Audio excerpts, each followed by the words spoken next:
Hoje, então, sobre a mente. Esse é um assunto bastante explorado, sobretudo de um ponto de vista um pouco, digamos assim, fantasioso ou utilitário. Nós temos que ter um certo cuidado com isso, porque não resta dúvida que a mente humana tem poderes insuspeitados e que a gente poderia desenvolvê-los demais. Mas, como filósofa que sou, eu não gosto muito quando se faz um tipo de abordagem da mente desenvolvendo poderes para você ter mais concentração, para possuir mais bens materiais, para comprar um carro mais novo, ou para arrumar uma vaga no shopping. Vocês sabem do que eu estou falando, né? Até isso já houve. Eu acho que utilizar potenciais humanos, desenvolver potenciais humanos para tornar o homem mais egoísta do que ele já é melhor deixar como está. Se você desenvolve mais a mente para cada vez mais pensar em si próprio, do ponto de vista da tradição oriental, eles falam do karma, né? Que é quando o homem se desvia da lei. O karma de egoísmo é pior. Para ser egoísta é melhor fazê-lo com menos ferramentas, porque um egoísta bem equipado é difícil de você reverter esse karma depois. Então nós não precisamos de mais ferramentas para pensarmos em nós mesmos. Não precisamos de mais ferramentas para arrumar vaga no shopping ou para comprar o carro do ano. Já temos demais. É uma coisa que é fundamental que vocês entendam, do ponto de vista da filosofia. Muitas vezes as pessoas fazem uma certa confusão, porque filosofia clássica, da maneira como a gente faz, é a arte de viver. Sócrates já dizia, isso é o útil conhecimento que nos torna melhores. É sim uma filosofia aplicada, prática, mas não é autoajuda, no sentido vulgar da expressão. Porque nós consideramos, e isso não somos só nós, desde os primeiros autores de filosofia que entraram para a história da humanidade no mundo grego, já consideravam que a condição humana se fundamenta em fraternidade. E se você quer crescer como ser humano, menos autoajuda e mais ajudar o outro, mais altruísmo. Pensa um pouco menos em si próprio, que com certeza é uma receita que funciona para quase tudo. Vocês devem ter tido aquela avó que tivesse lá, qual fosse a doença que você tivesse, era gemada e canja de galinha. Tinha 1001 utilidades. Então, seja qual for o seu problema, pensar menos em si próprio e mais na humanidade sempre ajuda, pode ter certeza. Filosofia não é autoajuda, é muito mais pensar no outro. Muito mais sentir-se responsável pela humanidade, que em geral é um antídoto eficaz para a causa de todos os problemas humanos. Isso não sou eu que falo, a filosofia tibetana fala isso claramente. Por trás de qualquer problema que você tenha, existe o egoísmo. E eu desafio vocês que encontrem um problema social, humano, histórico, do passado, do presente e provavelmente até do futuro, onde por trás não esteja escondido o egoísmo. Se você ataca de frente o egoísmo, provavelmente, como diz a tradição bíblica, tudo mais será dado por acréscimo. Então não vamos abordar a mente no sentido de ter superpoderes para poder atender mais ainda aos nossos interesses pessoais. Mas muito pelo contrário, entender, do ponto de vista da filosofia tradicional, o que é que se entendia como a finalidade da mente humana, o que define o homem, o que define propriamente a mente humana. E quando é que nós maximizamos a sua potencialidade? Quando somos humanos, quando encarnamos o nosso papel no mundo. Todos os potenciais humanos surgem quando nos humanizamos.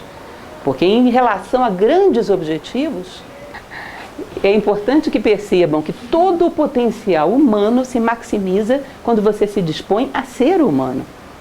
Então, se você quer ocupar o seu lugar no universo, quer se comportar como um ser humano, você vai ter o melhor do amor, o melhor da imaginação, o melhor da vontade, o melhor da mente, o melhor das emoções, porque nesse momento o que nos corresponde é ser humano. E quando fazemos isso, puxamos para cima, verticalizamos todo o nosso potencial. Porque para objetivos egoístas, por muito requintada que seja a mente humana, ela fica subutilizada. Porque para isso, como dizia Kant, os instintos bastam. Para o egoísmo, para a sobrevivência, os instintos bastam. A mente só atrapalha. A mente começa a ter sentido quando você se dispõe a ser algo mais do que um animal que se preocupa em sobreviver confortavelmente. Lembrem que sempre comento isso com vocês, que se você pega um animalzinho mais simples que você possa conceber, sei lá, vamos pegar um serzinho unicelular, ele está pensando em sobreviver e procriar. E o ser humano do outro lado, em termos de complexidade orgânica fora do comum, né? Em geral ele está pensando em quê? Em sobreviver e procriar. Apenas de forma mais confortável, mais tecnológica, com mais prazer. Ou seja, o que seria isso? Seria uma ameba high-tech, né? Uma ameba VIP. Isso não é o humano. Isso é um ser que tem latente o potencial humano. Percebam, não sei se vocês assistiram, eu não assisti, portanto não os condeno se não tiverem assistido, porque eu não gosto desse tipo de filme.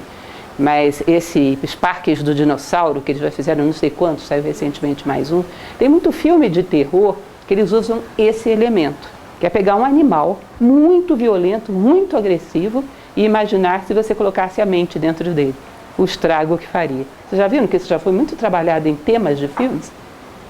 É como se fosse um leão selvagem correndo atrás de uma vítima. A vítima sobe na árvore, aí você coloca a mente no leão. Ele constrói uma escada, sobe a árvore, acabou. É uma mente que vai fazer com que o instinto dele fique mais eficaz ainda, mas ele vai continuar guiado pelo instinto. Isso é o homem quando usa a mente única e exclusivamente em função do seu egoísmo, dos seus interesses instintivos. Isso não é propriamente um ser humano. É um ser humano em potencial. É mais aquilo que cientificamente se chama de um animal racional. É isso mesmo. Um animal com finalidade de animal, com objetivos de animal, mas tendo como meio a razão. Tá? Então, sobretudo, no caso da mente, que é onde mais temos danos, porque isso nos faz o maior predador da Terra, há que ter cuidado. Nós estamos falando de usar a mente bem para qualquer finalidade. Filosoficamente, falamos de usar a mente bem quando queremos encontrar o bem, quando somos guiados pela boa vontade, quando queremos ser humanos. Existe uma coisa complicada, é você passar por uma pessoa uma técnica sem deixar bem claro o que ela pretende fazer com isso. Porque cá entre nós, uma pessoa que é mau caráter e tem más intenções, é melhor que ela não tenha técnicas. É muito melhor, por exemplo, o crime desorganizado do que o organizado. A organização é boa, mas quando você a coloca no crime, é terrível, porque aumenta a eficácia do quê? Do crime. Vejam os grandes psicopatas que tivemos na história, como eles tinham qualidades. Se não tivessem, não teriam sido grandes. A capacidade de planejamento, de organização de Hitler era uma potência, senão ele não teria sido um Hitler, teria sido um bandido de beira de esquina, que teria sido um grande lucro para a humanidade. Então, qualidades humanas como meios são perigosas. Ainda dá para colocar uma aqui, mas vai atrapalhar a entrada das pessoas, né? Se vocês prometerem que virão a todas as palestras assim em massa, alugaremos uma sala maior. Tá? Se vocês prometerem, eu garanto. E a Melissa também. Então, vamos lá. Isso a gente vai tratar. Entendam isso, porque se você pega uma escola como a platônica, a academia, o cidadão não entrava lá se ele não tivesse uma garantia, se Platão não tivesse uma garantia de que se tratava de uma pessoa com uma boa estrutura moral, um bom caráter. Ele não pedia conhecimentos intelectuais, ele pedia base moral. Conhecimentos intelectuais dava a ele. Agora, a base moral, se o cidadão não tivesse, era difícil adquirir. Hoje, para dar o conhecimento para uma pessoa, você pede o quê? Conhecimentos intelectuais, um vestibular, né? Ou você já viu o vestibular sondando a moral de alguém? Não existe isso. Então, você pode pegar uma pessoa cuja moral seja muito duvidosa e potencializá-la através do conhecimento. E vai potencializar o que ela é. O conhecimento se torna meio para fins muito duvidosos. E daí temos muitos dos estragos que temos no mundo atual. Então, em resumo, vamos conhecer um pouco mais a mente para utilizá-la como seres humanos. A filosofia se propõe a isso. Bom, então o que seria o potencial da mente como ferramenta humana? Eu tenho aqui um passador de slide que não posso me esquecer dele. Vocês sabem que, do ponto de vista científico, nós somos isso aí, Homo sapiens sapiens, que se caracteriza exatamente pelo fato de termos o uso da mente. Se a gente for pegar a etimologia, eu adoro pegar a etimologia, porque é tão surpreendente, gente. Por trás das palavras você descobre intenções de quem as criou, que não tem mais nada a ver com o que a gente pensa delas hoje. Eu fico muito impressionada de ver determinados significados de palavras. Por exemplo, esses dias eu falava para vocês aqui, quando falamos sobre vontade, sobre poder, que poder vem de potes esse, posse do ser. Poder é poder ser, é poder fazer, é poder realizar. Não é se impor autoritariamente sobre ninguém, é poder sobre si próprio. E isso está dentro da palavra. Isso não é maravilhoso? A gente percebeu que era a intenção dela quando nasceu e que se distorce hoje já não significa mais nada daquilo. Então, quando a gente pega essa origem da palavra mente, que em latim é o mens, e antes no indo-europeu, que é a raiz do latim, do grego, vem de men, que provavelmente é também a raiz da própria palavra homem. Mas de mentalização, de mencionar, de tudo que se refere a pensar, raciocinar. estabelecer formas mentais com lógica. E aí nós fomos, ao longo da nossa história de estudo do ser humano, antropologia física, moderna antropologia cultural, foi tentando definir o limite entre o humano e o animal. E isso é uma coisa que é polêmica até aos nossos dias, vocês sabem. Sempre houve essa dúvida, onde é que termina o animal, onde começa o humano? Tales de Mileto, que é considerado um dos mais antigos filósofos gregos, uma vez ele se envolveu numa polêmica dessa. E as pessoas sempre tendem a definir o ser humano por atributos muito superficiais. Isso nunca deu certo. Uma vez ele estava num grupo discutindo e o grupo chegou à seguinte conclusão, que o ser humano é um ser bípede cujo corpo não está coberto nem de penas nem de pelos. Aí ele achou aquilo ótimo, foi em casa, pegou uma galinha, depenou e jogou no meio grupo e disse, eis um ser humano. Daí para cá, essa questão nunca mais foi resolvida com contento. Chegamos a esse ponto, o domínio da razão. Mas o que é realmente o domínio da razão que define um ser humano? A partir de onde? O que é propriamente a razão? Então isso ainda é uma questão em aberto. E aliás, quanto mais pesquisamos o potencial dos animais, mais complicado fica a questão. Tá? Então vamos imaginar um pouco mais o que seria isso, entender um pouco mais o que seria isso. Eu peguei emprestado um pouco a deixa do filme Divertidamente, né? Para explorar a palavra mente, logicamente. A palavra lógica, que vem de logoi, que é a inteligência, é um dos elementos básicos da razão. Lógica é a arte daquele que pensa corretamente. Sabe o que é a lógica? Aquela que concatena formas mentais de maneira correta, que nem você concatena termos de uma equação matemática. Isso, mais isso, mais isso, mais isso, e chega a uma boa solução. Chega a uma resposta para um problema. Às vezes um problema inusitado que você está vivendo pela primeira vez. Por lógica, você pode chegar a uma saída daquilo. Lógica é a arte do pensar correto, que é uma grande e boa arte. Eu, particularmente, sou uma boa defensora de estudar lógica, porque eu acho fundamental você aprender a pensar sem distorções, que até isso, no nosso momento histórico, as pessoas, a maior de todas as preguiças que temos é a preguiça mental. As pessoas se acomodam a um pensamento muito tortuoso e isso nos faz muito facilmente manipuláveis.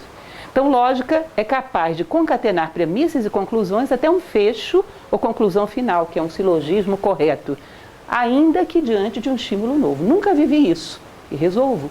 Isso já foi feito, por exemplo, com antropóides, orangotangos, chimpanzé, gorila, chimpanzé sobretudo, que tem uma diferença genética muito pequena do ser humano, né? Você coloca caixas espalhadas e o cacho de banana pendurado lá em cima. E ele nunca viveu aquela experiência. Ele consegue, sabiam? Coloca uma caixa em cima da outra e alcança o cacho de banana. Passa um tempo ali rodando em volta daquele negócio, ele consegue resolver problemas desse grau de dificuldade. Você percebe que isso é uma equação lógica? Coloca um em cima do outro, o seu em cima, alcança o cacho de banana. Isso é lógica. Isso, mais isso, eu chego lá. Ou seja, a arte de concatenar corretamente o pensamento vai fazer com que cheguemos a conclusões diante de situações ainda que desconhecidas. Isso é bem interessante, que vocês vão perceber que o homem, no momento em que ele descobriu que ele acreditava nas coisas que pareciam ter lógica, ele descobriu simultaneamente uma maneira de fazer as coisas parecerem ter lógica sem ter. E começou a enganar os outros, que são os sofismas. Sofismas são as coisas mais antigas que tem, a filosofia grega, os sofistas. Havia todo um desenvolvimento de uma forma de pensar, onde nas entrelinhas você induzisse as pessoas ao erro. E nós hoje somos muito bons nisso, gente. Muito bons. Às vezes, quando você pega um discurso bem construído, com intenção de manipular, você com aquela folha de papel na sua frente, uma caneta na mão, você tem dificuldade de achar onde te enganaram, se é bem construído. Ou seja, quando você descobre como o homem pensa, você também descobre como fazê-lo não pensar, ou induzi-lo a pensar de forma errada. Nós somos cheios de imprecisões nos nossos conceitos. Cheios. Vocês já ouviram falar das 12 falácias clássicas?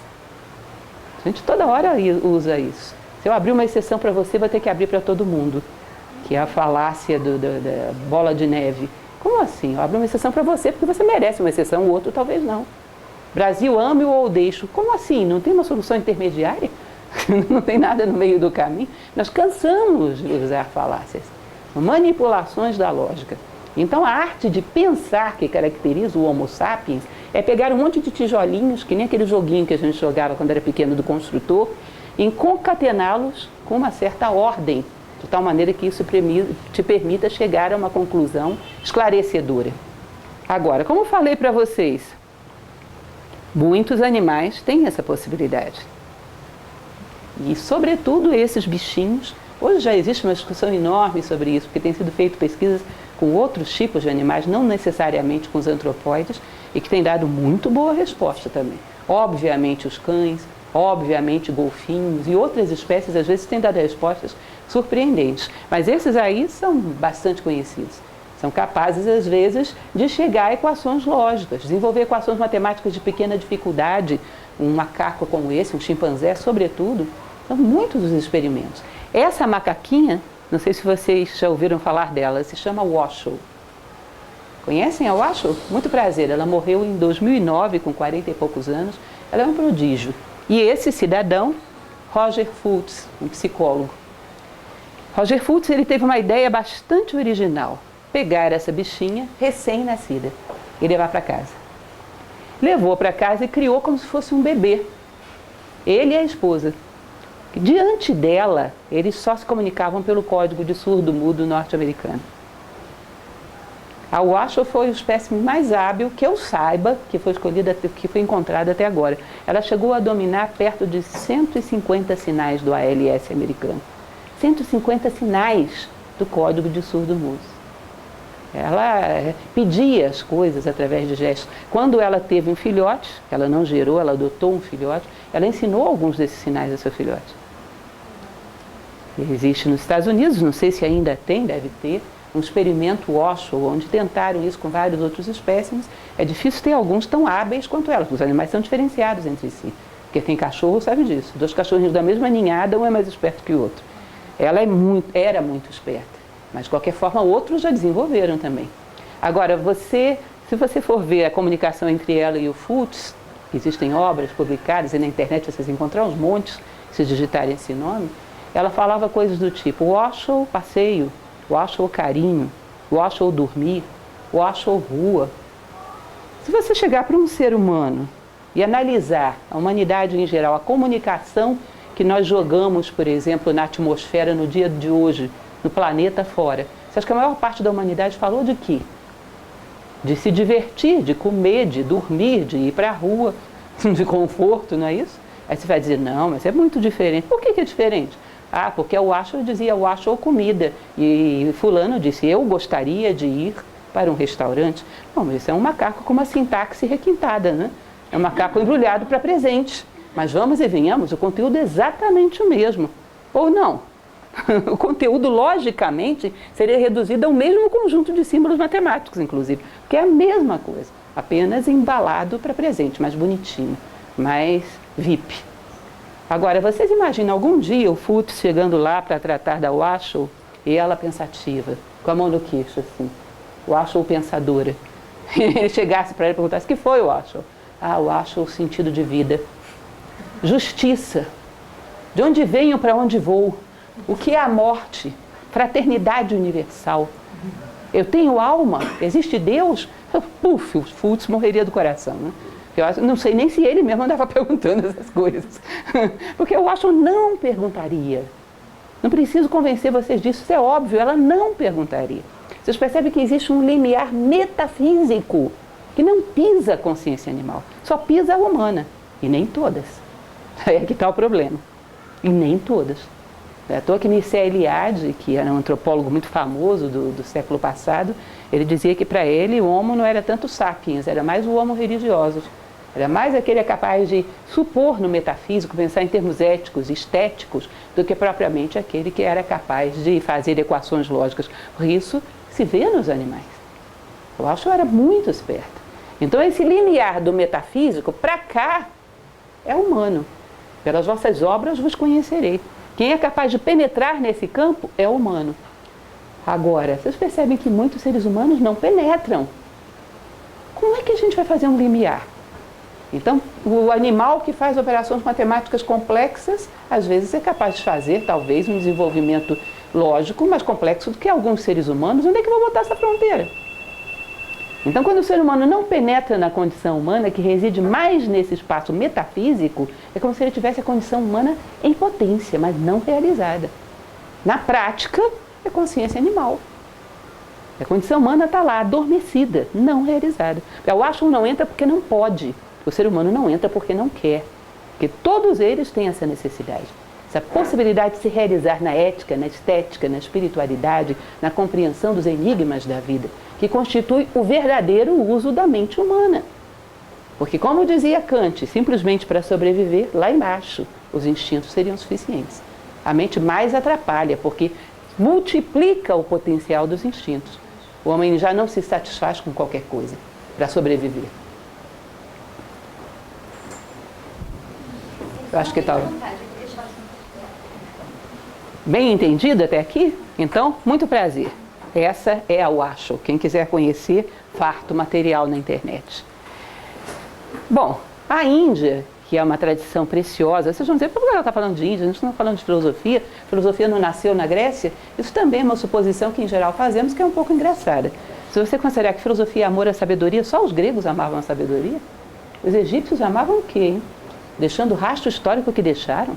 Fazendo o que fizeram, o que os egípcios amavam? Os hindus, o que eles amavam? A tradição zen, o taoísmo, o confucionismo amavam o quê? Ou seja, é um pouco infantil da nossa parte achar que a filosofia nasceu com a Grécia. Esse nome, sim, diz que nasceu com Pitágoras. Agora, o amor à sabedoria nasceu com o homem, provavelmente. O ser humano nasceu com esse potencial e, em algum momento, um primeiro homem o externalizou. E começou a gerar nisso uma tradição de pessoas que buscam conhecer a si próprios e conhecer o potencial humano em plenitude. Isso sempre existiu enquanto existiu uma civilização humana. E sempre existirá, felizmente. Felizmente. Então, na Índia, eles diziam que nós temos duas mentes, que é como se você considerasse um espelho, pode estar virado para baixo ou virado para cima. Quando a mente humana está virada para baixo, eles chamavam de kama manas. Kama, na Índia, tem até um deus com esse nome, significa desejos. É a mente que trabalha para os desejos. Ela trabalha simplesmente para fazer com que os desejos do teu corpo, que é mais descanso, geral preguiça, gula, luxúria, você alcance isso com mais facilidade. Os desejos das tuas energias, você alcance riquezas mais fácil. O desejo das tuas emoções, alcance o objeto das tuas paixões mais fácil. Ela trabalha para reforçar os teus desejos, para fazer com que eles sejam mais facilmente alcançáveis. Agora, essa mesma mente, não é outra, essa mente, quando você vira esse espelho para cima, ela começa a refletir princípios universais. Ela começa a refletir o plano das ideias de Platão. Aí ela começa a refletir necessidade de fraternidade, de justiça, de bondade, de amor, de integridade. Ela começa a refletir os princípios universais e vê um jeito de trazê-los ao mundo. Mas é o mesmo potencial mental. Então, se eu visse, por exemplo, você fazendo uma equação matemática, já viram em desenho animado? Quando a pessoa está pensando muito, sai uma fumacinha assim da cabeça. Se ela estivesse aí fazendo uma equação matemática e saindo aquela fumacinha, inclusive o calor está favorecendo a fumacinha, né? Eu perguntasse para ela, o que você está pensando? Eu estou pensando numa maneira de organizar as minhas economias para poder fazer uma viagem para o exterior com o dólar nesse preço que está difícil. Mas eu vou conseguir, eu quero passar as férias não sei onde. Bom, ela está usando a mente dela para um interesse que não é mau, mas é absolutamente pessoal. Absolutamente a serviço de um desejo. Agora, se ela estiver fazendo essa mesma equação, a mesma, eu chegar e perguntar, o que você está fazendo? Eu estou fazendo uma conta para ver como é que eu poderia viabilizar, distribuir esses refugiados pelo mundo afora para que todos tenham uma casa. Estou fazendo uma equação para tentar resolver o problema da escassez de recursos em tal lugar. Você percebe que é a mesma equação, mas agora o interesse já não é egoísta? O espelho está voltado para cima? Ela está tentando espelhar princípios universais e trazê-los ao mundo. Fraternidade, justiça, bondade. Aí a mente dela começa a ser humana. Esse é o umbral da mente humana. E aí ela atinge o seu máximo requinte. Aí ela vai atingir o seu máximo elevação. Ontem eu dava palestra sobre Leonardo da Vinci. E você percebe uma tônica em todos os gênios da humanidade, aqueles que utilizaram ao máximo a sua mente. Não pensavam apenas em si próprios. E com esse pensamento mesquinho e egoísta, no máximo você pode ser um bom negociante, mas um artista, um gênio, um sábio, não. A mente não se eleva tanto assim.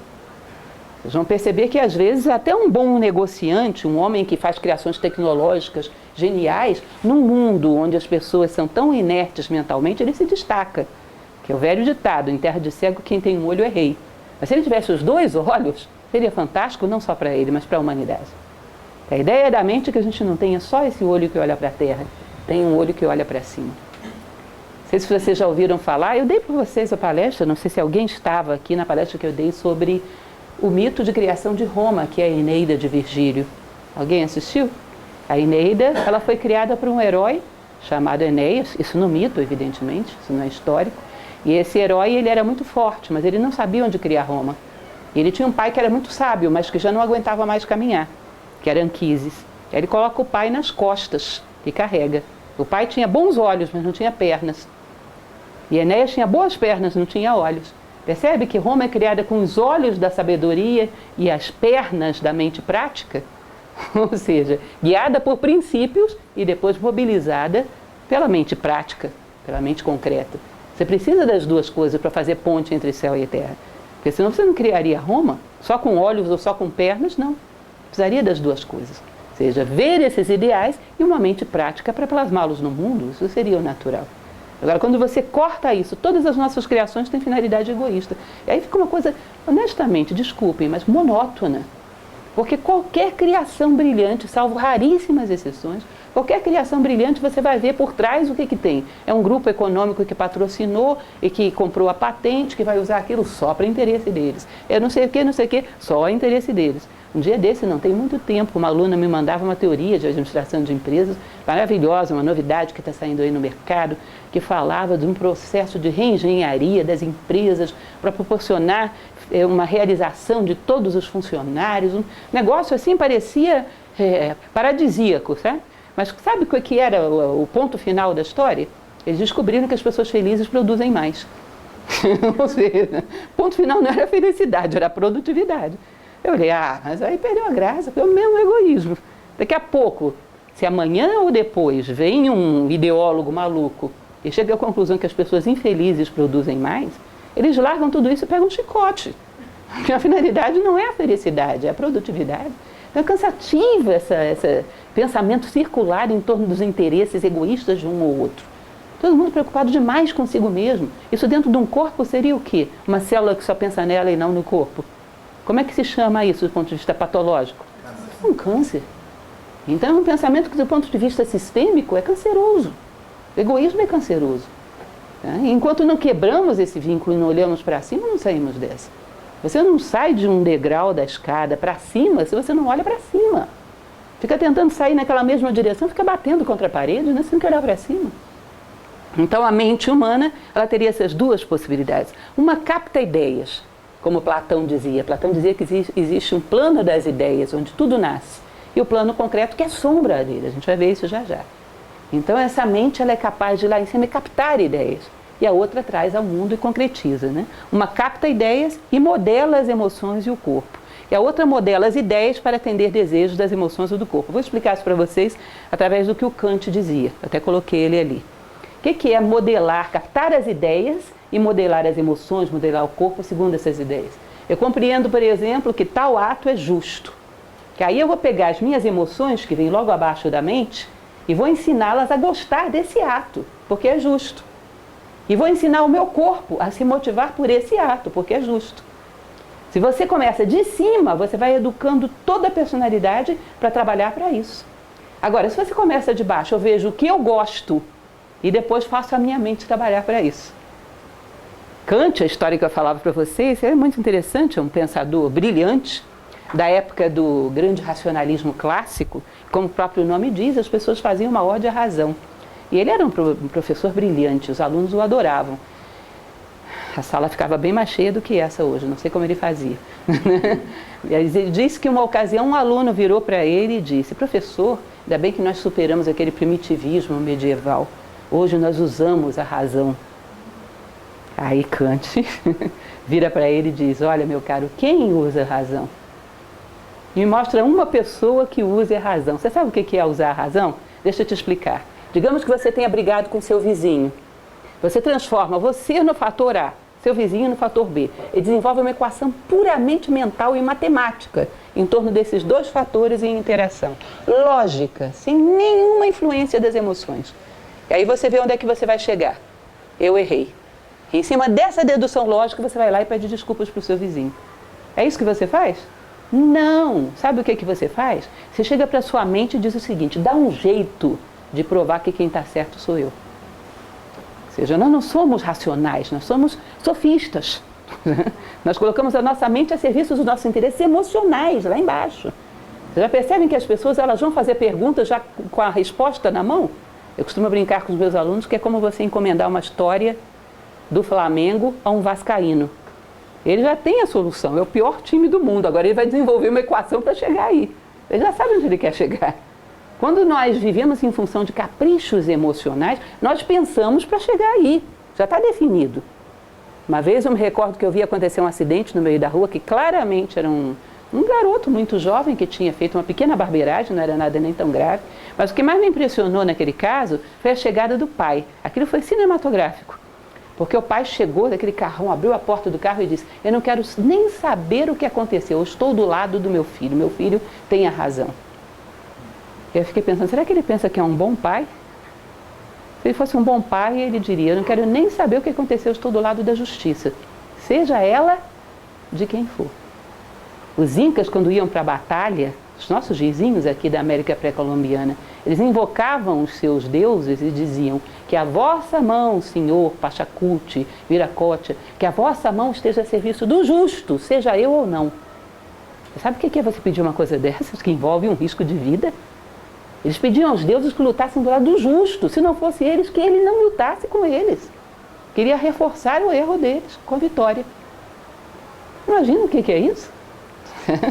Agora, nós não temos essa noção, trabalhamos com um mundinho emocional, como os indianos dizem, astral. Eu gosto disso, logo isso é verdade. Então minha mente é serva disso. Então tudo é feito de baixo para cima. E o pior de tudo, que é o que vocês já devem ter desconfiado em algum momento, é que esses gostos nem seus não são. A maior parte deles é moldado e formatado pela inércia da sociedade. A gente gosta de uma determinada coisa, do outro lado do mundo, se eu nascesse em outra cultura, eu gostaria de outra. Esse arroz soltinho que todo brasileiro adora, isso para um japonês é um inferno. Você já imaginou comer com palitinho, grãozinho por grãozinho? O arroz gostoso do japonês é Unidos Venceremos. Para a gente, arroz Unidos Venceremos é muito fraterno, mas é péssimo de sabor. Ou seja, é uma questão meramente circunstancial. A maior parte, para não dizer quase todos os nossos gostos, não foram escolhidos por nós. E até os nossos pensamentos, porque partiram desses gostos. Então, às vezes, quando dou aula de ética, eu faço palestra de ética para as pessoas, que eu digo: bom, o comportamento humano deveria ser assim. Sempre tem alguém que vem com aquela pergunta: mas eu não gosto disso. Como assim? Aprende a gostar. Você acha que gosto é uma coisa tão rígida? Modela o seu gosto. Isso chama formação de caráter. Você compreende isso como nobre, justo e bom? Compreendo. Muda o paladar, aprende a gostar. Isso não é possível? Esse gosto foi formatado por alguém? Muda. Formata você mesmo. Toma as rédeas da sua vida. Ou você acha que o seu gosto é muito metafísico? É algum atributo da sua alma? Até o paladar físico da gente, você sabe que é moldável. Você pode aprender a gostar de uma coisa que não gostava. Que dirá o paladar sutil? Muda. Não gosta, aprende a gostar. Se você compreende que é bom, aprende a gostar. Isso é construir de cima para baixo, entende? Eu sei que isso é fraterno, sei lá, não gosto de sírio. Por quê? Não sei por quê, eu tive um trauma freudiano na primeira infância. Não interessa o trauma freudiano, me desculpe o Freud, mas tchau. É uma pessoa que precisa da minha ajuda, é um refugiado, é um ser humano, aprenda a gostar. A partir de hoje os sírios vão ser os melhores seres humanos do mundo.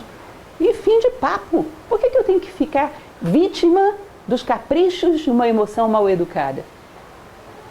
Como eu falei para vocês, até o gosto mais grosseiro, que é o paladar físico, pode ser mudado, que dirá o gosto sutil. De gostar de pessoas, gostar de situações, e perdemos muitas oportunidades na vida de fazer coisas que teriam nos ajudado a crescer por essa besteira do capricho do não gosto. Teu gosto não é teu. Compreenda o que é nobre, justo e bom e aprenda a gostar disso. Isso é formação de caráter. Isso é reconstruir a si próprio. Ou seja, partindo de cima para baixo. Porque como fala a tradição grega, eu coloquei esse centauro e esse minotauro ali, vocês estão vendo que aquilo ali é o centauro, né? Da cintura para cima humano, da cintura para baixo animal. O que significa esse personagem mitológico? O humano domina o animal, tanto que ele normalmente é arqueiro, ele consegue atingir o seu alvo, os seus objetivos. Humanos, porque o humano domina o animal. Agora o minotauro é o contrário, o animal domina o humano, a cabeça é de touro, o corpo é de animal. Então não basta uma embalagem humana. Para você dizer é um ser humano, você teria que ver dentro dele o que prepondera, o que predomina.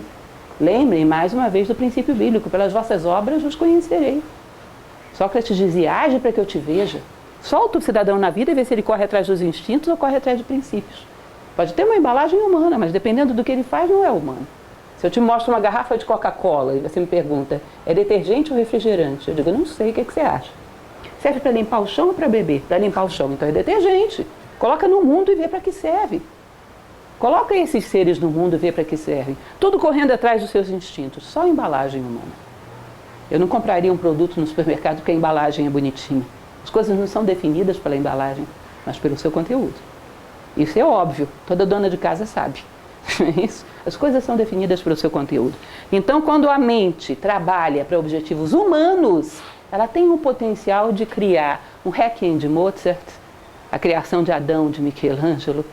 Ela tem a capacidade de criar sonhos magníficos, ela cria gênios, ela cria idealistas, ela cria seres humanos. Porque ela foi feita para isso. Ela não foi feita para você se concentrar e conseguir vaga no shopping.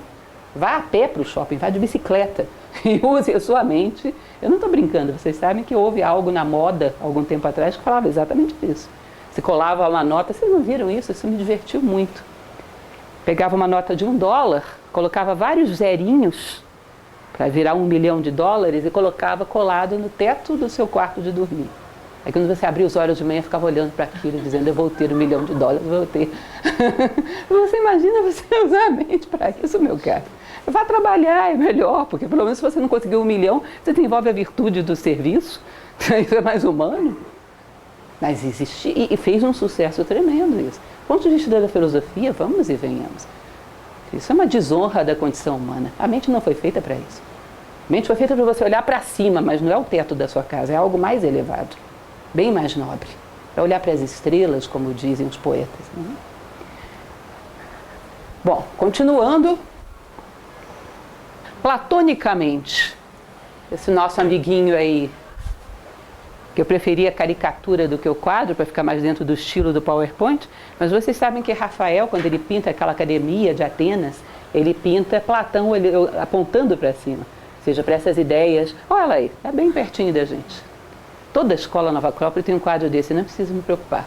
E lá no meio, então, tem Platão, que curiosamente, Rafael Sanzio, que pintou esse quadro, ele pintou os filósofos da Grécia, mas todos eles ele colocou o rosto de artistas do Renascimento. Então, Platão é Leonardo da Vinci, vocês sabem. Leonardo da Vinci, esse gênio que também elevava a sua consciência ao mais elevado, à essência da natureza, para poder plasmar a beleza, que tentava criar algo que fosse como ele imaginava que fosse o universo manifestado, sem linhas. O esfumato é isso, sem divisões, não há linhas na Mona Lisa. Ela é um abraço harmonioso entre luz e sombra, entre espírito e matéria. Ela não tem divisões, é tudo uno. Ele plasmava essa ideia em beleza. Ou seja, a ética de Platão e a estética de Leonardo da Vinci são perfeitamente encaixáveis, porque falam de uma única coisa: um mundo harmonioso, onde luz e sombra se abraçam harmoniosamente. E ele dizia: eu olho para vocês e não vejo linhas, eu quero criar uma obra de arte assim.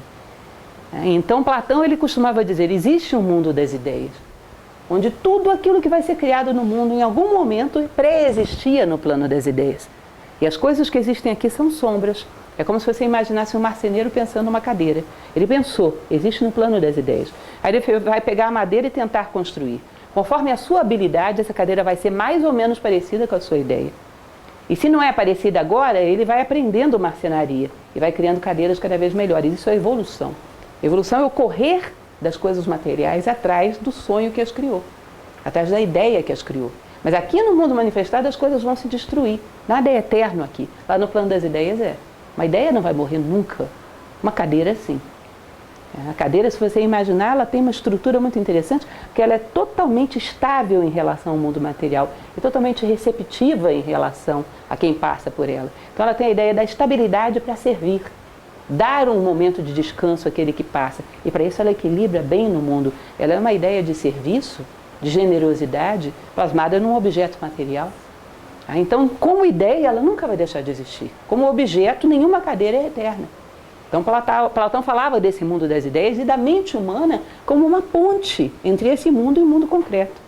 Ele diz, quando você coloca para construir coisas um homem baixinho do ponto de vista espiritual, sem espiritualidade, sem sonhos, A cabeça dele não toca o plano das ideias. Então ele olha para cima e não vê nada. Ele vai construir coisas defeituosas. E isso vai gerar um tempo enorme de sofrimento para que a história corrija essas coisas defeituosas. Quando, por exemplo, você coloca um político, que é uma das coisas mais graves que se faz, que não tem altitude espiritual para sua mente tocar a fraternidade e ter os pés no chão e trazer essa fraternidade ao mundo, ele vai gerar um monte de distorções.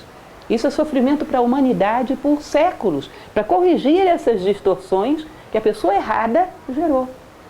Tá? Isso é o conceito indiano de karma, que é causa e efeito. Essa causa não só um karma para a pessoa, mas para toda a humanidade. Muito tempo de sofrimento por causa de alguém que não foi ponte. Toda a humanidade sofre quando um ser humano não é ponte. Não traz ideias divinas à Terra, inventa, distorce, manipula por egoísmo. Tá? O homem nasceu para ser ponte e a sua mente era para isso. Então a formação e a depuração do gosto segundo ideias próprias e ser objetivo com os nossos desejos. Já falei para vocês que é uma das perguntas mais chatas que você pode fazer para si mesmo, mas necessária. Quais das minhas ideias são minhas? O que significa uma ideia ser minha? Significa que eu vi algo, ou pensei algo, desenvolvi um processo lógico de reflexão, cheguei a uma conclusão, sem que ninguém desse palpite, sem que ninguém me influenciasse, eu criei essa ideia. Se você parar para olhar tudo que existe no seu plano mental, a maior parte delas é software que você comprou pronto. São clonadas do coletivo. A maior parte delas. Muito poucas ideias nossas. E se não temos ideias realmente nossas, não podemos ser objetivos com os nossos desejos, com o nosso emocional, não podemos formatá-lo. Saber o que é excesso, o que é capricho, depurar o nosso gosto, aprender a gostar daquilo que é bom. Você precisa saber o que é bom para depois depurar o gosto. Nós falávamos há um tempo atrás aqui também no Lago sobre as máximas egípcias, o Caibalion. Ele dizia que uma das coisas que a gente tem que levar a sério são as coisas que a gente gosta. Que as coisas que a gente gosta geram um padrão de vibração da consciência que você se afiniza com elas. Então não é impune você gostar de coisas grosseiras, de coisas vulgares, de conversas vulgares, de companhias vulgares, porque isso puxa a tua consciência para esse padrão de vibração e deixa você preso aí. Então não pense que gostar de coisas grosseiras é mero hobby, é mera diversão, é impune. Isso gera consequências na vida das pessoas, e consequências sérias. Então existe um filósofo, inclusive do século passado, Sri Ram, que dizia que a evolução nada mais é do que a depuração do gosto. Entendem como isso é profundo e complexo? E a mente trabalharia para isso. Ela pega um modelo lá em cima e vem para os gostos e diz, olha, eu gosto disso que é bom, isso é mal, porque ela viu. Agora, se você não viu nada, como é que você vai depurar o seu gosto? O que é o bem, o que é o mal? Para quem não tem nenhuma espiritualidade, nenhuma ideia própria, nenhuma visão desse plano das ideias, ele vai ter que copiar esses padrões do coletivo. Hoje as coisas são justas, por quê? Porque todo mundo pensa assim. Mas por que todo mundo pensa? Eu não sei não, mas a voz do povo é a voz de Deus. Se todo mundo pensa, deve estar certo. Bom, na Idade Média todo mundo pensava que a Terra era plana e estavam errados. Essa sua teoria nem sempre funcionou, meu caro. As pessoas que chegaram a conclusões certas foram aquelas que pensaram por si mesmas e não aquelas que foram na onda. Vejam na história. Só Galileu Galilei achava que a Terra era redonda, era só ele que estava certo. Não era a massa.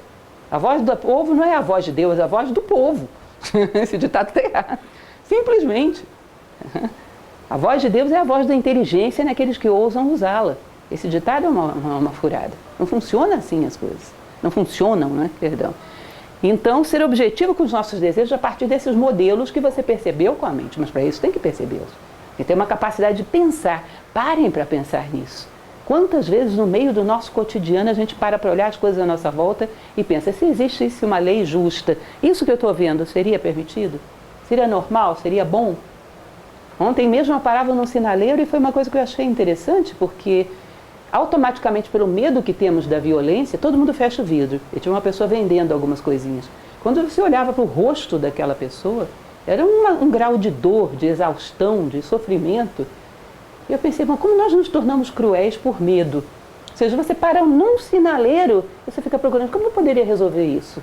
Vou ajudar essa pessoa, mas ao mesmo tempo eu sozinha dentro de um carro não me expor a tanto risco. Como eu poderia ser fraterna e não me deixar alienar pela mentalidade de medo que a sociedade tem? Ou seja, não tem um sinaleiro que não te ensine alguma coisa e você não sai de lá melhor. Você percebe isso? Se no próximo sinaleiro eu não vou ser mais tão cruel, vou ter encontrado alguma solução. Pouquinha, pequena que seja, mas eu não vou seguir o coletivo, vou ter que encontrar uma saída para isso. Você vai crescendo com tudo aquilo que a vida te dá, vai procurando formas, vai procurando saídas para se humanizar. E são fatos pequenos, porque o que acontece a nós são fatos pequenos mesmo, mas em cima deles a gente vai encontrando saídas. Isso é o filósofo, está buscando a sabedoria. Vocês acham que ele vai buscar onde? Na sua vida, no dia a dia, nesses pequenos fatos. E com isso vai depurando a sua sensibilidade, o seu gosto, sua percepção da dor alheia, vai pensando menos em si mesmo, vai vendo o mundo à sua volta. Ou seja, não somos Leonardo da Vinci e não viemos aqui para construir a Mona Lisa, porque não somos gênios, mas temos capacidade para construir a nós mesmos. Isso é nossa obrigação, deveríamos fazer. E para isso é que serve a mente, para nos construirmos como seres humanos. Então, o homem que tem uma fonte interior que gera o seu pensamento, ele se torna algo como um gênio. Porque aquele que constrói a si mesmo como um homem moral, como um ser realmente humano, já é genial num momento histórico onde se prega o egoísmo e a banalidade. Agora, quando tudo que você pensa e sente vem do coletivo, você é um homem banal. Ele não conhece a si próprio. Ele cumpre um script vida. Ele apertou um play e deu o software vida e começou a rodar. Ele não sabe quem ele é. Ele é um estranho para si mesmo. Portanto, essa mente é muito subutilizada. É a mente de Washoe. Utilitária e não realmente humana.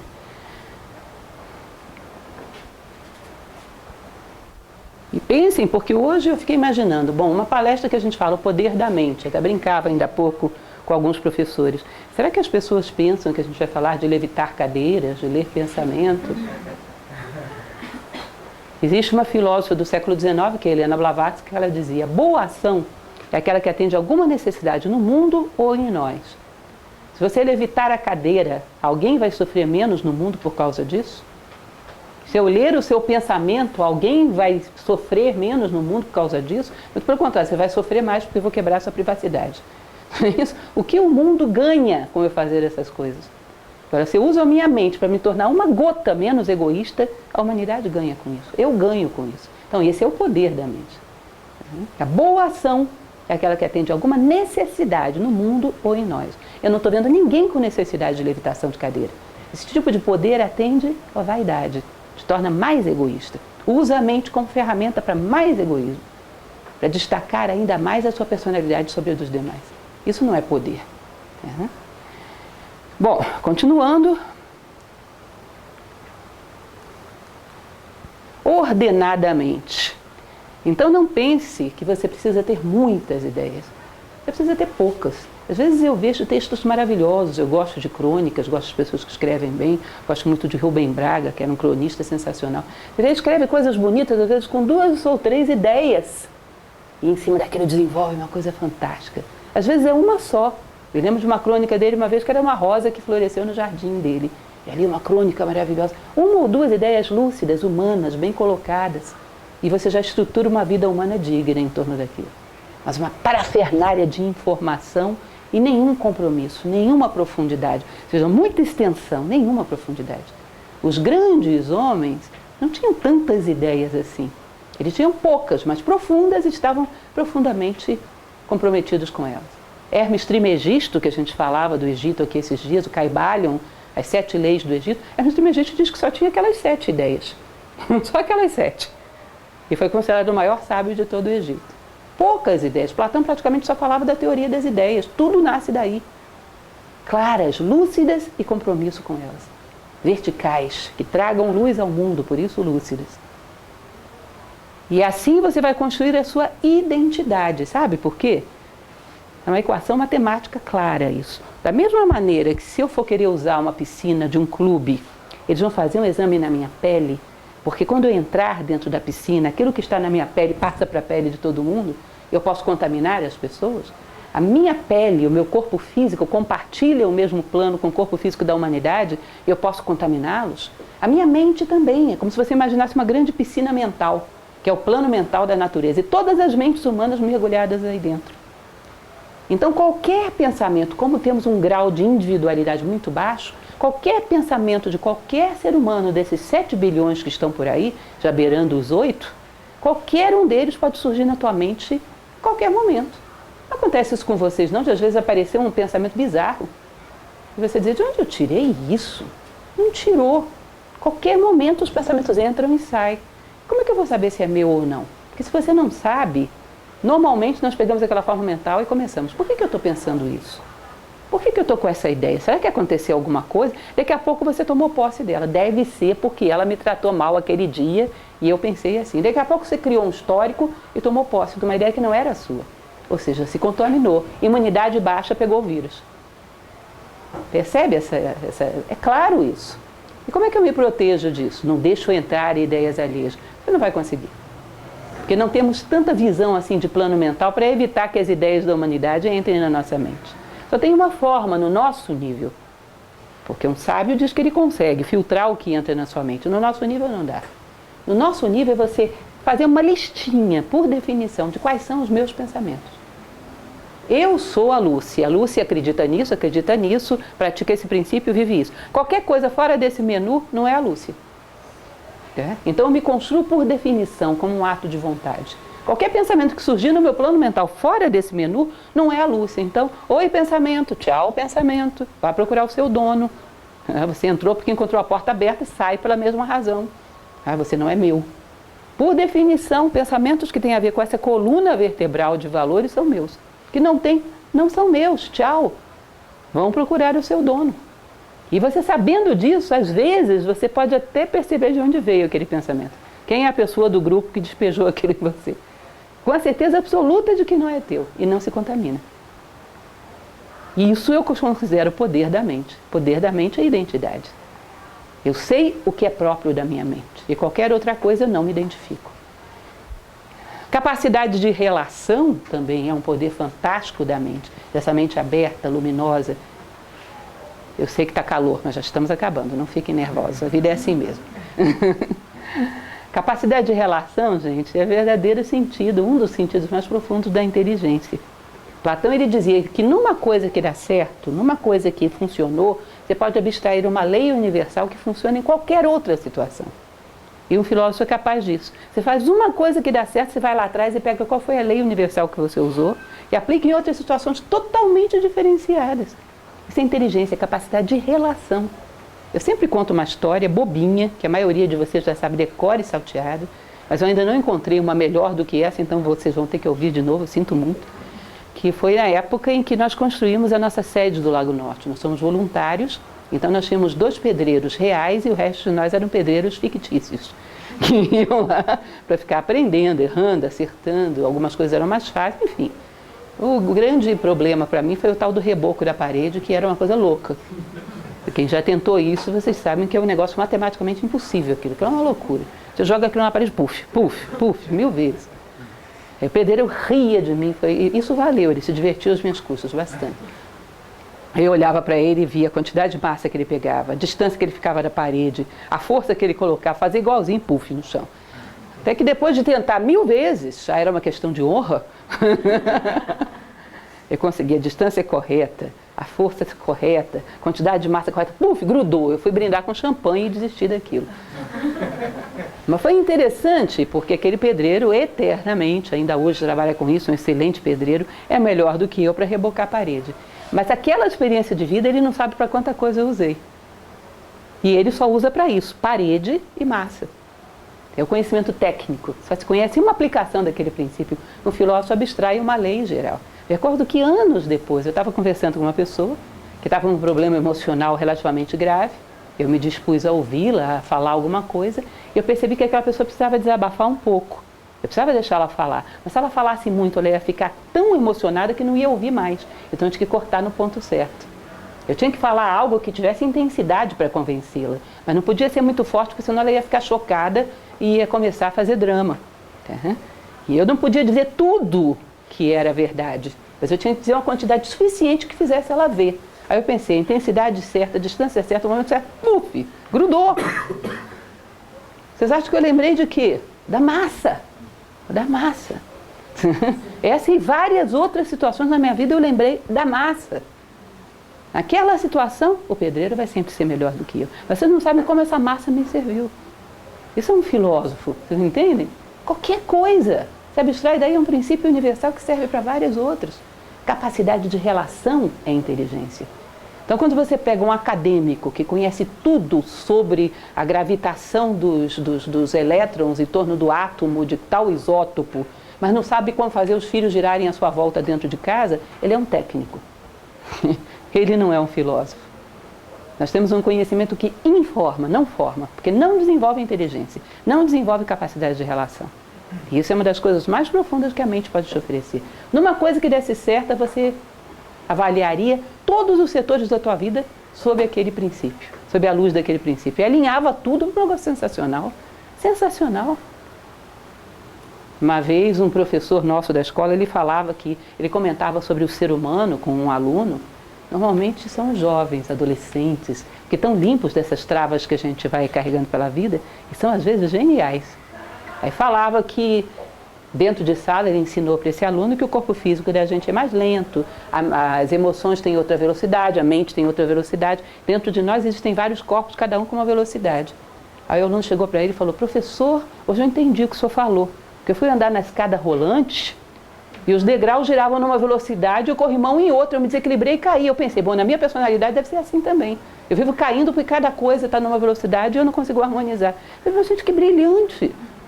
O cara pegou o princípio da personalidade e aplicou a escada rolante. Você imagina. Às vezes crianças conseguem fazer coisas surpreendentes. A gente vai ficando mais velho, vai ficando bloqueado, não faz mais relação. Vocês percebem? É como se a nossa cultura ensinasse a ser desinteligente, se é que existe essa palavra. Vai travando essa capacidade de visão e de relação brilhante que às vezes uma criança ou um adolescente tem. Mas um monte de informação para o garoto ganhar dinheiro ele recebe. Mas isso ele perde. É um preço muito caro. Muito caro. Perde o potencial humano. Construtivamente. Eu adorava esse joguinho. Vocês tiveram? Eu adorava.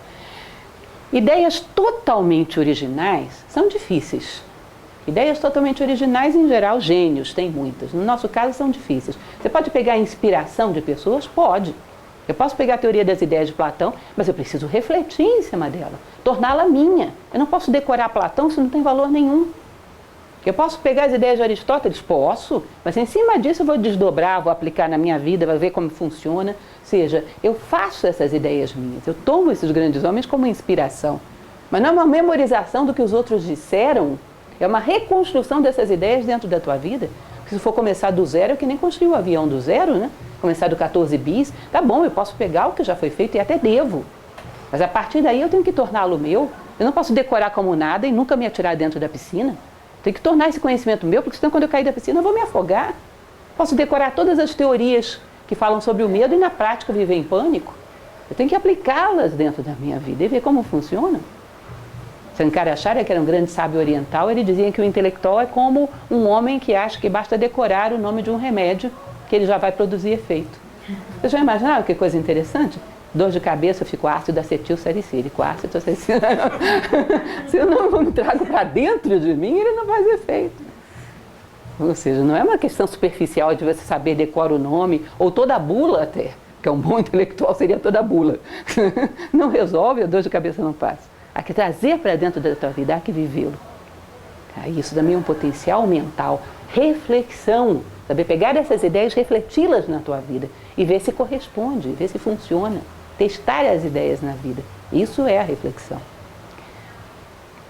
Mergulhar detidamente nas ideias, que é a reflexão. Platão recomendava que tivéssemos um momento todos os dias para fazer isso, ainda que pequeno, mas que tivéssemos todos os dias um encontro marcado com a nossa alma, que ele chamava de divinos ócios. Um momento para você avaliar as suas ideias, a sua vida, as direções que tomou hoje. Essa questão que eu acho interessante também em relação à mente. Querer saber, muito bom. Uma curiosidade que pode ser sadia ou não, pode ser uma mera curiosidade intelectual. Mas se eu quero saber, conhecer para poder praticar as ideias, bem. Mas, sobretudo, saber querer. Uma vez que eu encontrei ideias verdadeiras, agora eu tenho que moldar os meus gostos e alinhar toda a minha personalidade segundo uma única direção. Que é o símbolo do arqueiro, né? Alinhar a sua vontade num único alvo. Saber querer. Pegar as coisas que eu descobri e honrar as verdades com a prática. Alinhar toda a minha vida com elas. Isso é uma equação também do bom uso mental. Acima e abaixo. Gracinha essa foto, você não acharam? Contagiosamente. Vocês vão ver que tem uma coisa engraçada. As ideias más contagiam. As ideias boas, não. Você só cola conscientemente. Eu não me torno virtuoso por contágio. O contágio eu pego catapora, honestidade não. É curioso isso. Ou seja, vícios mentais, preguiça, maus hábitos, inconscientemente, quando você menos percebe, só por pertencer a um grupo, às vezes você já tem. Às vezes até vícios de linguagem, postura, isso passa que é uma beleza. Agora, a virtude você só adquire conscientemente. Para cima dá trabalho. Lembra do ditado popular? Para baixo, todo santo ajuda. Existe uma lei da gravidade terrível aí. Para cima, só com esforço, consciente. Então, quando temos qualidades, podemos inspirar aos demais através do exemplo. Agora, vícios, basta uma flecha de atenção, que todos ficamos iguaizinhos. Miséria é miséria em qualquer canto, riquezas são diferentes. Lembra? Um pouco de filosofia até em música popular. Ou seja, e as ideias positivas formam um escudo invisível que bloqueia as influências perniciosas. Não pensem que isso é uma coisa metafísica, abstrata. É óbvio. Uma pessoa que tem nível, uma pessoa que tem um certo refinamento, um certo requinte de sentimentos nobres, pensamentos elevados. Você percebe num ambiente de trabalho, quando alguém quer falar uma bobagem, procura um cantinho que fulano não esteja. A presença dele intimida. Quando você vibra em função de coisas mais elevadas, só de você entrar num ambiente o assunto melhora. Aliás, quando as pessoas querem falar bobagem, elas torcem para que você não vá, porque senão você quebra o clima. Vocês nunca viram essas pessoas que só delas entrarem num ambiente, todo mundo se ajeita na cadeira? Porque diante daquela pessoa não se faz qualquer coisa, e você nunca disse nada, nunca exigiu nada, mas só de ser o que é, você cria um clima que puxa as pessoas para cima. Todo mundo mostra o seu melhor porque você está presente. Aí você vai dizer, são hipócritas, estão querendo mostrar aquilo que não são. Não, meu caro. Todo mundo é dual. Todo mundo tem algo de claro e de escuro. O fato de você entrar, puxa, estou naquilo que as pessoas têm de melhor, ótimo, você está dando uma oportunidade para elas. De viverem isso, ainda que seja 1 minuto, 2, mas você está dando essa oportunidade. Na tua presença, elas são o que elas são de melhor. Acredite nisso e aposte nisso. Não é que ela seja hipócrita e quando você sai ela vai ser outra coisa. Ela gostaria de ser aquilo o tempo todo. Se você ajudar, ela consegue um pouco mais. Alice a isso. Seja cúmplice do que ela tem de melhor e lute contra a sombra. Porque ela está tentando e sozinha não consegue. Porque dual todo mundo é. Né? Todos somos duais. Às vezes não é hipocrisia, é fragilidade, é debilidade. Gostaria de ser aquilo mais tempo, mas não consegue. Mas se você ajudar, quem sabe? Então, através do exemplo, nós criamos uma aura à nossa volta e transmitimos esse elemento. Mas conscientemente. O vício se passa inconscientemente. A qualidade não, a virtude não. Isso é uma curiosidade interessante. Espiritualmente, já quase concluindo, fiquem tranquilos. Vocês sabem que a gente tem 2 memórias? Que está associada àquelas 2 mentes? Claro, claro, claro. Aí entrando com um campo um pouco mais metafísico, você diz que as tradições orientais, por exemplo, que falam mais disso, e mesmo no Ocidente, Egito, uma parte da filosofia grega também, e quando a gente morre é só isso que resta, daquilo que a gente armazenou nessa mente superior. Imagine o exemplo clássico que sempre dou nesse caso. Você está caminhando por uma rua, distraidamente, pensando, como dizia minha avó, na morte da bezerra. Alguém me explique a raiz dessa expressão, porque eu nunca entendi. Eu não sabia nem que era uma bezerra, mas eu já falava isso. Você está andando pela rua, pensando na morte da bezerra, aí pumba, enfia um pé num buraco e torce o pé. O que é a memória concreta e passageira desse fato? Você quebrou o salto daquele sapato novinho que você tinha acabado de comprar. Que dia foi isso? Que droga de administrador de Brasília que não tampou esse buraco? Bem que eu não votei nele. E não sei o quê. E blá, blá, blá. E isso, aquilo. Todas as circunstâncias que envolvem aquele fato. Pouco tempo você não lembra mais disso. Daqui a 2 anos eu te pergunto, que sapato você estava usando naquele dia que você torceu o pé? Você vai dizer, que brincadeira, você vai querer que eu lembre de uma coisa dessas? É uma memória banal, passageira. E essa tende a morrer mesmo. Ninguém guardaria uma banalidade dessas. Agora, o que eu poderia extrair de profundo desse acontecimento? Desatenção provoca acidente. Desatenção é negativa, desatenção provoca dor. Você vai percebendo que é como se você pegasse uma laranja e extraísse o sumo da laranja. O sumo da laranja é o que a experiência pode te fazer crescer. É o ácido ascórbico lá que vai te proteger contra a gripe, vai compor o teu corpo. Mas a casca vai para o lixo. A casca é essa memória passageira. E a essência, o sumo da laranja, é o que ela te permitiu crescer. E diz que de toda a nossa vida só fica o sumo das experiências que a gente tirou, que é armazenado lá em cima naquela mente superior. Platão chamava isso de reminiscências. São as sementes de ouro, porque ele acreditava em reencarnação. Ele dizia, olha, um dia vai nascer uma criança mais atenta do que outra. De tantas experiências que ela foi acumulando ao longo da vida e extraindo a essência. Agora, quando você não reflete, não extrai nenhuma essência de um acontecimento, vai ter que cair de novo, simbolicamente algo equivalente, até que chegue a essa conclusão, que a vida precisa te passar esse recado. Ela vai gerar fatos externamente diferentes, mas simbolicamente idênticos. E às vezes a gente olha para as pessoas à nossa volta e vê, fulano está vivendo experiências repetitivas, mas em nós mesmos não vemos. Não é curioso isso? Um pouco cruel, né? Eu brinco com os meus alunos e digo, você quer saber quais são os defeitos mais grosseiros que você tem? Pergunte para o porteiro do seu prédio, ele deve saber. Um aluno meu disse, eu vou me disfarçar e vou conversar com o porteiro do meu prédio e perguntar o que ele acha de mim, pegar minha ficha psicológica completa.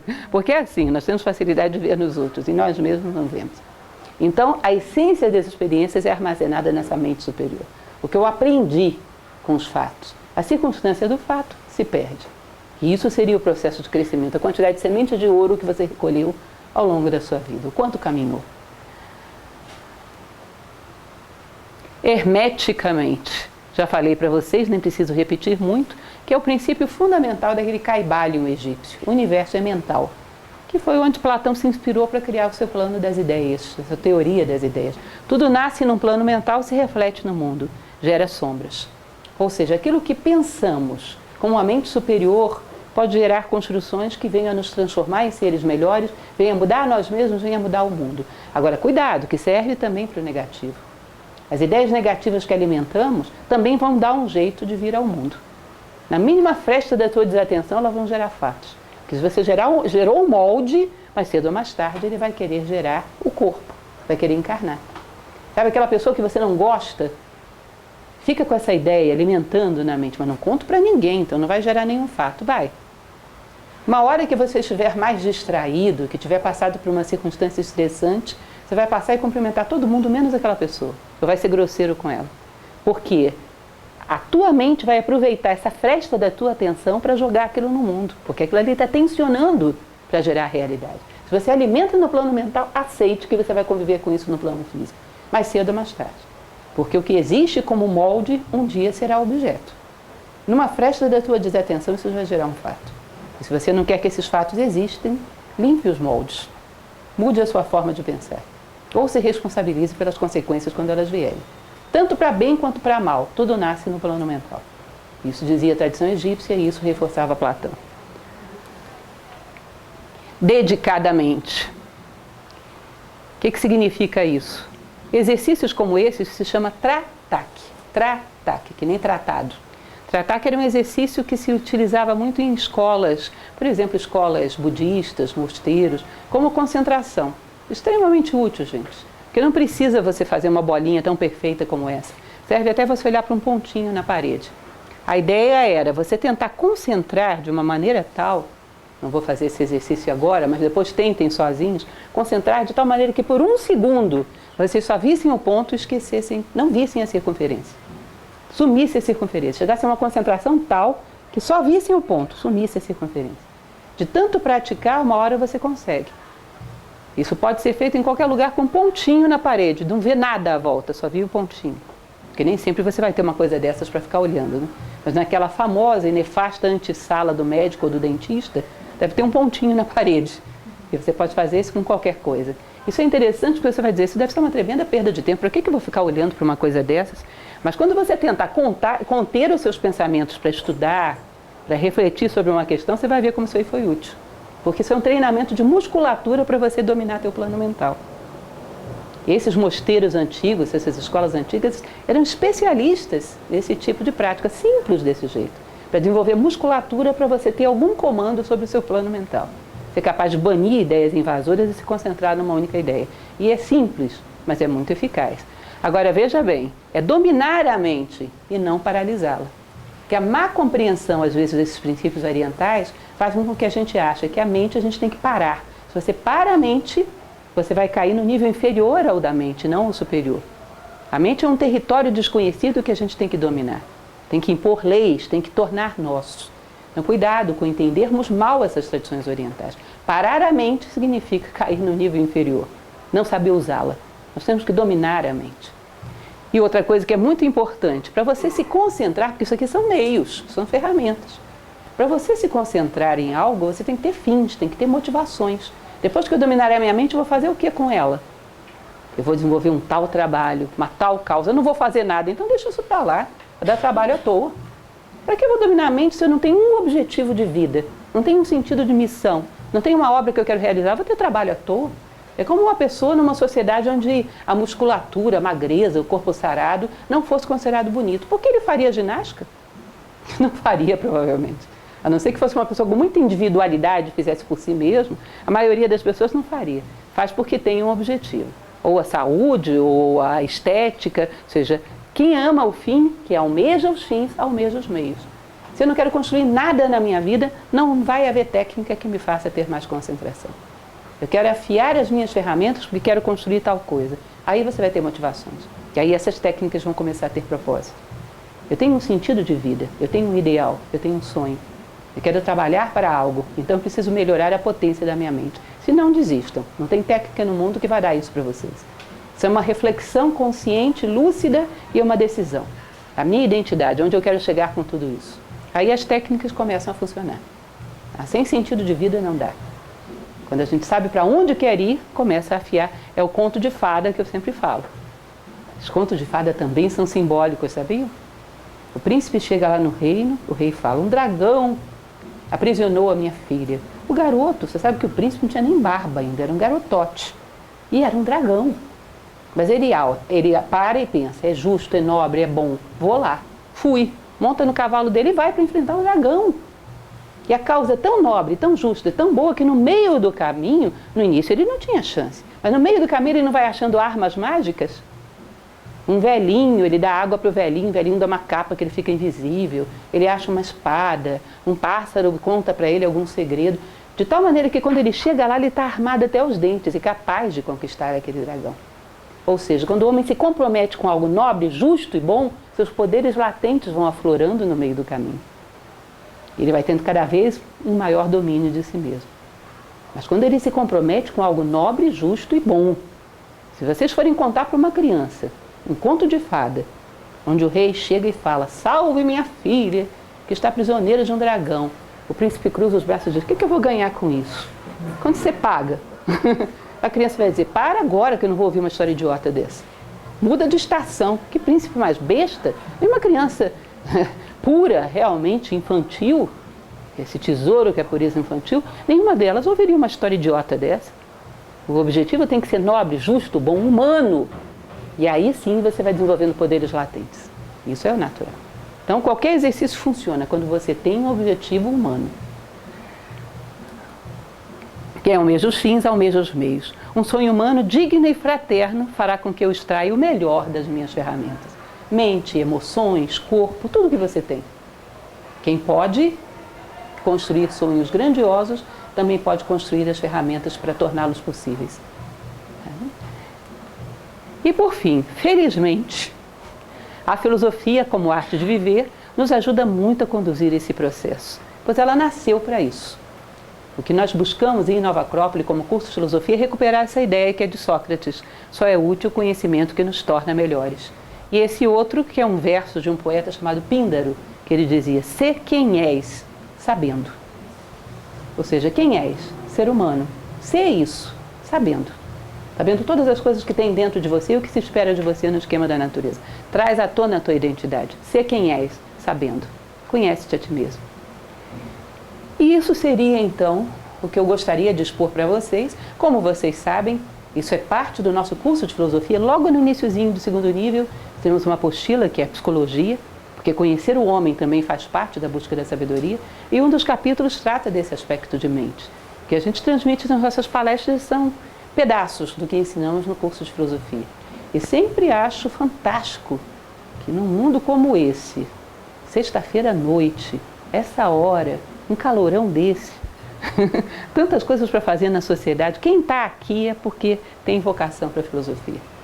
E, portanto, se vier conhecer o que a gente tem para oferecer, tem tudo para gostar. Então arrisquem, venham conhecer. Tá? Temos turmas abertas, depois vocês podem ver com a Melissa. Todas as nossas filiais aqui, todas as demais, temos turmas abertas todos os meses, 2 horas por semana, um aprendizado da arte de viver como seres humanos e utilizar todas as ferramentas que a condição humana oferece.